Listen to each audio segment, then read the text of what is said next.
본문이 이제 오늘부터 좀 바뀌었습니다. 오늘 말씀의 제목은 중간에 나와 있는 책 잡으려 하여라는 제목입니다.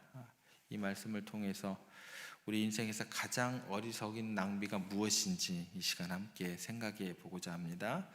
물리학을 공부하는 두 명의 학생이 있었습니다. 이제 중간고사가 코앞에 있었고 바로 내일이었는데 왠지 그날따라 공부가 하기 싫으셨고 귀에 들려오는 소식은 80km 떨어져 있는 곳에서 파티가 열린다는 소식이었습니다. 너무나 가고 싶었습니다.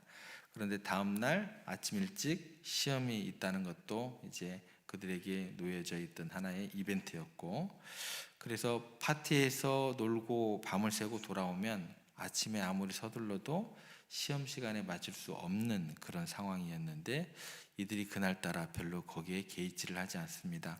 한 친구가 다른 친구에게 이야기를 합니다. 괜찮아, 내일 교수님께 우리 자동차 타이어가 펑크가 나서 늦었다고 둘러대면 되지 않을까? 교수님이 뭐 어떻게 하겠어? 한 친구가 다른 친구에 이렇게 얘기를 하니까 그걸 듣고 있던 다른 친구도 그럴듯해서 생각을 동의를 했고, 그렇게 파티를 향해서 떠나게 되었고 신나게 밤새껏 놀았습니다. 아니나 다를까 다음날 예상대로 시험에 늦었습니다. 시험을 볼 수가 없었죠. 그래서 그들이 교수님께 찾아가서 똑같이 생각한 대로 이야기를 합니다. 자동차 타이어가 펑크가 나는 바람에 저희들이 시험을 보지 못했습니다. 거짓말을 했죠.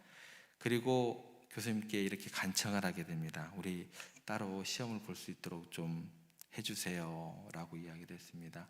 교수님이 그 두 학생의 딱한 사정을 듣고 흔쾌히 허락을 했고, 다음날 이 두 학생은 드디어 시험을 보게 됩니다. 교수님께서 시험지를 나눠주면서 이렇게 이야기를 합니다. 이번 시험은 두 문제입니다. 앞면에는 10점짜리 문제, 뒷면에는 90점짜리 문제가 있습니다. 시간을 충분히 드릴 테니까 최선을 다해서 답을 작성하세요 라고 이렇게 이야기를 했습니다. 두 명의 학생이 이제 시험지를 딱 받아서 첫 번째 문제를 딱 보고 앞면을 보니까 미소를 지을 수밖에 없었던 문제입니다. 문제는 뭐냐면 상대성 이론을 주장한 학자는 누구인가요? 라는 질문이어서 너무나 쉬운 문제여서 안심을 하고 답을 적었습니다. 알버트 아인슈타인.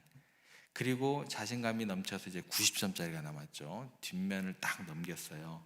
뒷면에 적혀있던 질문이 다음과 같이 적혀 있었습니다. 어느 타이어에 펑크가 났었는가요? 뭐라고 대답할까요? 두 명의 친구가. 중요한 교훈을 주는 이야기인 것 같습니다. 눈앞에 시험을 피하려던 그들의 어쩌면 얕은 거짓말이죠. 그 거짓말은 결국 90점짜리죠. 그죠? 10점도 아니고.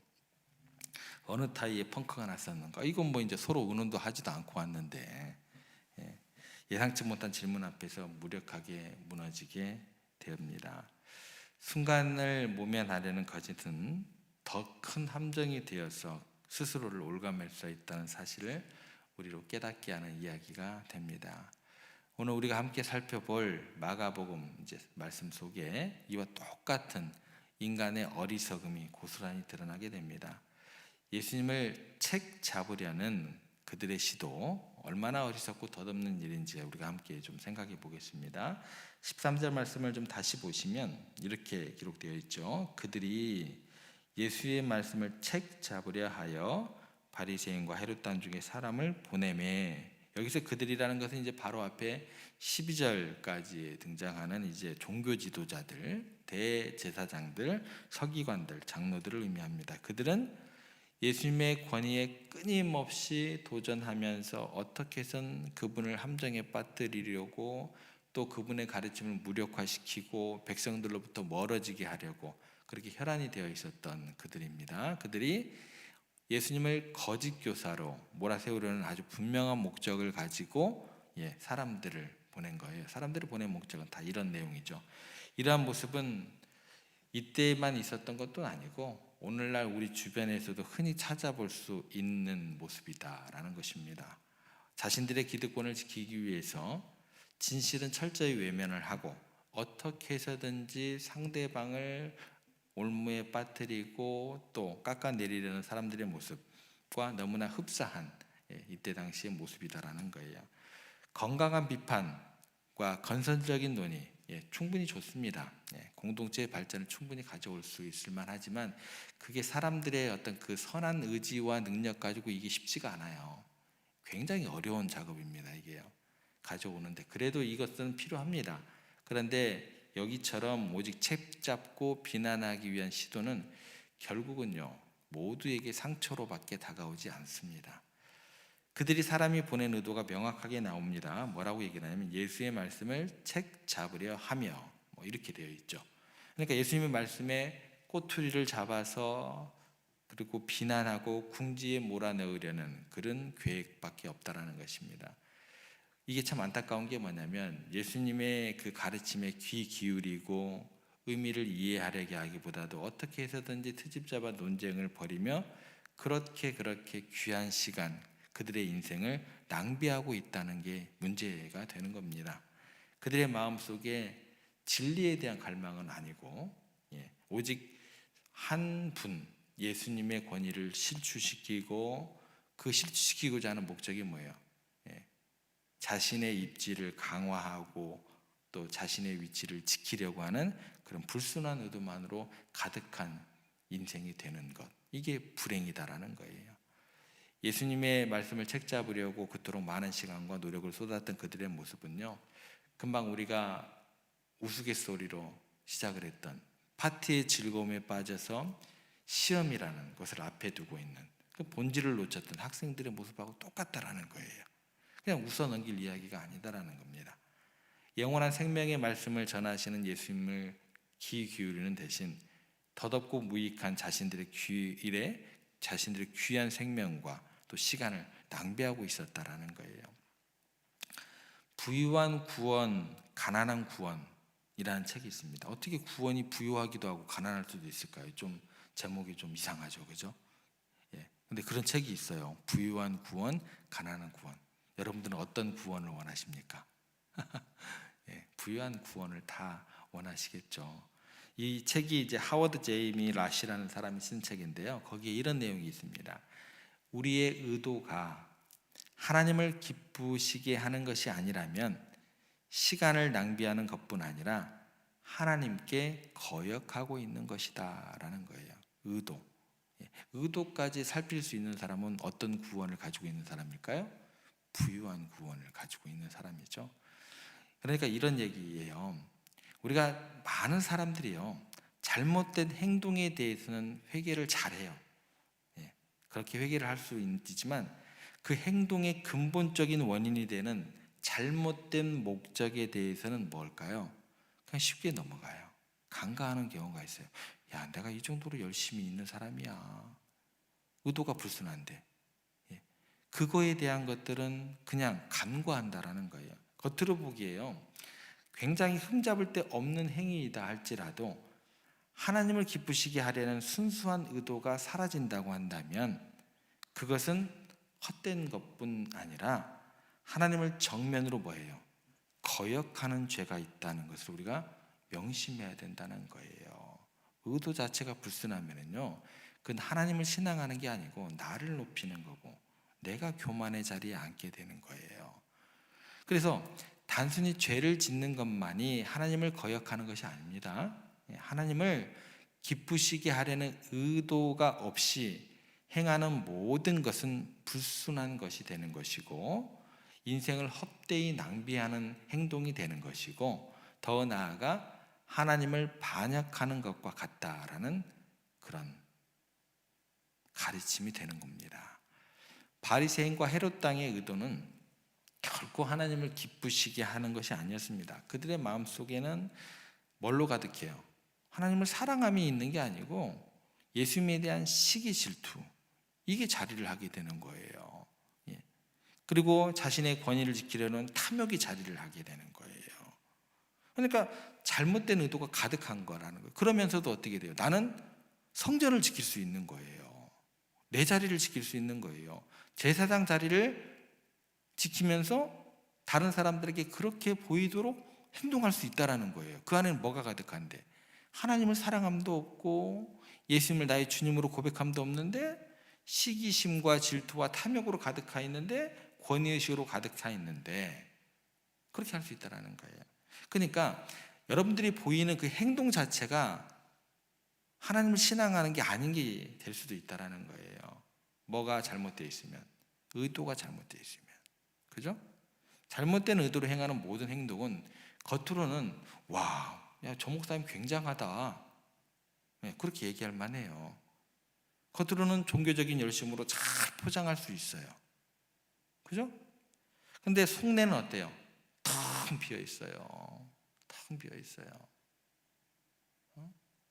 종교적인 색채를 띠고 온라인 계좌번호 보내가지고 정치적인 이야기나 했었고, 예, 온라인으로 헌금이나 걷어들이고 광장에서, 이게 뭐예요? 의도 자체가 뭐예요? 하나님을 정면으로 거하가는, 이건 뭐예요? 죄악입니다. 죄악일 뿐이에요. 그들의 열심이라는 것은 뭐냐면 헛된 에너지 낭비가 되는 거예요. 결국 뭐예요? 이 사람들의 결국은 뭐냐면 예수님을 십자가에 못 박는 비극적인 결과로 이어지게 됩니다. 그 안에 의도 자체가 탐욕이요, 거짓이요, 시기요, 질투요. 그러니까 어떻게 돼요? 어떻게 해서든지 그 대상을 처리해야 되잖아요. 그러니까 예수님을 십자가에 못 박게 되는, 이런 무서운 결과로 이어지게 된다는 거예요. 우리도 생각을 해봐야 돼요. 우리의 의도가 하나님을 기쁘시게 하려는 정말 순수한 마음에서 비롯되는 것인지, 아니면 다른 불순한 동기가 숨겨져 있지는 않은지. 우리가 교회에서 섬기고 봉사하고 하는 그 모든 행동, 심지어 이걸 어느 영역까지 확장을 시켜야 되냐면, 기도하는 그 순간조차도, 기도할 때 다른 생각이 들어갈 수가 없는 그런 시간이잖아요. 그런데 기도도 그렇게 될 수 있다는 거예요. 그냥 기도하는 순간조차도 우리의 마음 기쁨 속에 순수한 의도를 가지고 내가 정말 하나님을 사랑함이 가득한지, 하나님을 신뢰함이 가득한지, 그런 마음들을 점검할 수 있어야 된다는 것입니다. 만약 우리의 의도가 하나님을 향한 것이 아니라면 아무리 우리가 열심으로 무엇을 한다 한들 그것은 결국 헛된 일이 될 것이고, 심지어 우리가 그렇게 믿고 따른다고 고백하는 하나님을 거역하는 결과까지, 우리가 예수님을 십자가에 못 박을 수도 있는 그런 결과까지 이어질 수 있다라는 것입니다. 우리가 꼭 기억해야 될 것 같습니다. 데일 카네기 책 중에서 생각이 사람을 바꾼다라는 책이 있습니다. 여기에 이제 이런 내용이 나옵니다. 인간은 과로가 원인이 되어 죽지는 않는다. 다시 한번 읽어드릴게요. 인간은 과로가 원인이 되어 죽지는 않는다. 그의 죽음의 원인은 다름 아닌 낭비와 번민이다 라고 이야기를 했습니다. 여러분, 무슨 얘기냐면 과로를 해도 그 마음 가운데 평안이 있고, 또 다른 사람을 돕는 기쁨으로 이렇게 가득해서, 그렇게 내 몸을, 뭐 이런 단어를 좀 어울리지 않죠. 내 몸을 혹사해서 내가 과로의 상태에 놓인다 할지라도, 또 그런 일들을 하면서 거기에 생산적인 일이 있으면은요, 육체적인 피로와 과로가 생명을 이렇게 빼앗아 가기가 쉽지 않다라는 거예요. 그렇게 몰아가지 않는다라는 거예요. 그러니까 웬만한 과로는요, 보람 있는 일을 하고 또 다른 사람을 도와주는 기쁨을 누리면 그 과로가 이렇게 치유가 된다라는 거죠. 근데 보통 과로로 죽거나 이럴 때는 마음이 많이 상해 있거나, 뭘로? 막 시기와 질투와 미움과 막 탐욕으로 이렇게 상해 있거나, 또는 많은 번민 가운데 있거나, 그렇게 시기하고 질투하고 번민하다 보면 어떻게 돼요? 그렇게 막 그 미워하다 보면 어떻게 돼요? 뭐 잠을 설칠 수밖에 없잖아요. 번민할 수밖에 없잖아요. 또 많은 낭비적인 의미 없는 일을 하면서 과로가 되면 그게 뭐가 된다는 거예요? 병이 들 확률이 굉장히 높다는 것입니다. 그러다가 그렇게 생명을 잃는 자리까지 간다는 거예요. 지금 이 바리새인과 헤롯 당 이 사람들은요, 다른 사람들의 인생에 어떻게든 타격을 주기 위해서, 결정타를 주기 위해서 열심히 뭐예요? 열심히 회의를 해요. 시간을 보내는데 그 시간은 무슨 낭비가 되는, 모든 것이 이제 낭비가 되는 거예요. 에너지고 또 시간이고, 삶이 자체가 낭비로 이어지게 된다. 이것처럼 허무한 게 어디 있냐는 거예요. 그들은 자신들의 귀한 시간을 연료로 삼아서 자신들의 인생을 불태우고 있지만 그 결과는 뭐예요? 파괴적인 결과밖에 주어지지 않는다라는 거예요. 무슨 유익이 있다고 이렇게 어리석은 행동을 반복하는지 우리가 이해할 수가 없죠. 이것을 생각할 때 이런 생각이 들어요. 다른 집 망하게 하겠다고 내 집 불태워서 그쪽으로 불씨가 날아가게끔 하는 것 같아요. 내 소중한 시간, 생명, 그거 불태워가지고 남의 집 불태우고자 하는 그런 어리석음을 우리가 한다라는 거죠. 얼마나 안타까운지 모르겠습니다. 사랑하는 성도 여러분, 오늘 말씀을 통해서 우리의 삶을 다시 한번 생각해 보기를 원합니다. 혹시 우리가 다른 사람들의 그 말이나 행동을 그냥 비판하고 꼬투리 잡는데 너무 많은 또 귀한 시간들을 낭비하고 있지는 않는지. 겉으로는 그럴듯한 이유를 내세우면서 나를 합리화할 수 있어요. 그런데 속으로는 의도가 무엇인지, 순수한지 순수하지 않은지 누가 가장 잘 알까요? 스스로가 가장 잘 아는 것입니다. 진정한 의도가 무엇인지, 우리가 행하는 모든 말과 행동의 중심에는요 뭐가 있어야 돼요? 하나님을 기쁘시게 그렇죠? 하나님을 예배하는 자로서의 마음, 우리 주님을 나의 주님으로 고백할 수 있는 마음, 내가 주인이 아니고, 이게 정말 깨끗하고 순수한 심령이죠. 이렇게 기쁘게 하려는 순수한 마음이 자리 잡고 있어야 된다는 거죠. 아니면 바리새인과 헤롯 왕처럼 그 마음 가운데 시기요, 질투요, 또 욕망이요, 탐욕이요, 이런 것들에 이끌리게 되면 우리의 인생이 참 안타까운 허비의 시간으로 가득하게 될 수 있다는 것입니다. 그래서 주님께서 우리에게 뭐라고 이야기를 하시냐면 서로 사랑하라. 야, 제발 네 마음 가운데 탐욕이며 미움이며 시기며 질투며 교만이며 그런 거 자리하게 하지 말고 서로 사랑하라, 서로 세워주라, 이렇게 분명히 이야기를 하십니다. 우리가 서로를 비난하고 책잡는 데 귀한 시간을 낭비한다면 그 하나님의 뜻을 정면으로 거스리는 어리석은 행동이 될 것이고 스스로 우리의 영혼을 황폐하게 만드는 결과를 초래하게 될 것입니다. 오늘 예화로 시작했던 물리시험에서 장깨를 부리려다가 뒷면으로 딱 넘기니까 더 어려운 문제에 직면했던 학생들처럼 우리의 잘못된 행동은요 결국 우리에게 더 큰 어려움과 고통으로 되돌아올 수 있다는 것을 기억했으면 좋겠습니다. 눈앞에 헛된 만족이나 감정에 매몰되어서 영원한 가치를 놓치는 어리석음을 주님 우리가 벗어나게 하여 주시옵소서.